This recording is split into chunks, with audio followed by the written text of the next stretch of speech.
futbol obunachilari.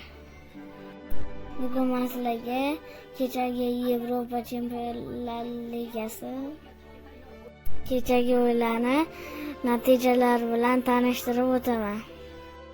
Birinchi o'yinimiz bizda Galatasaray va Atletico Madrid 1-1 durang bilan yakunlandi.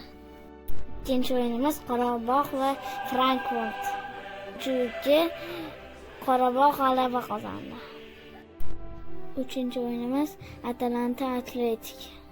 Hisob 3-2 Atletik Bilbao g'alaba qozondi. To'rtinchi o'yinimiz Bavariya Union. Hisob 2-0 Bavariya g'alaba qozondi. Beshinchi o'yinimiz Chelsea va Pavos 1-0 Chelsea g'alaba qozondi. Oltinchi o'yinimiz Juventus Benfica. Hisob 2-0 Juventus g'alaba qozondi.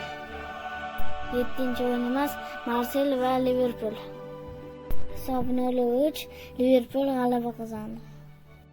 8-chi o'yinimiz Newcastle va PSV o'rtasida bo'lib o'tdi. Hisob 3-0 Newcastle g'alaba qozondi. Oxirgi o'yinimiz Slavia Praga va Barselona o'rtasida bo'lib o'tdi. Hisob 2-0 Barselona super g'alabaga erishdi.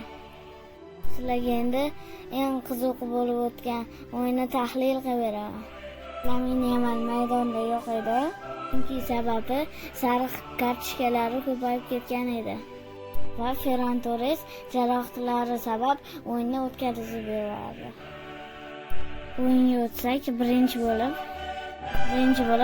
Kusich 10-daqiqada hisobni ochdi. Fermin Lopes 34-daqiqada hisobni tenglashtirdi. Fermin Lopes 42-daqiqada 2-1 ga olib keldi. Eng qiziq joyi Lewandowski o'z darvozasiga 44-daqiqada gol urib qo'ydi. 63-daqiqada Olmo hisobni 3-2 ga keltirdi. Asli golga sababchi bo'lgan Lewandowski 71-daqiqada Lewandowski 4-golni kiritdi. Mavzudan chetlashamiz. Saudiya Arabistonida to'p surayotgan Cristiano Ronaldo o'zining 960-golini kiritdi. Ronaldo 1000-golni qaysi jamoaga uradi? Fikringizni kommentariyaga yozib qoldiring.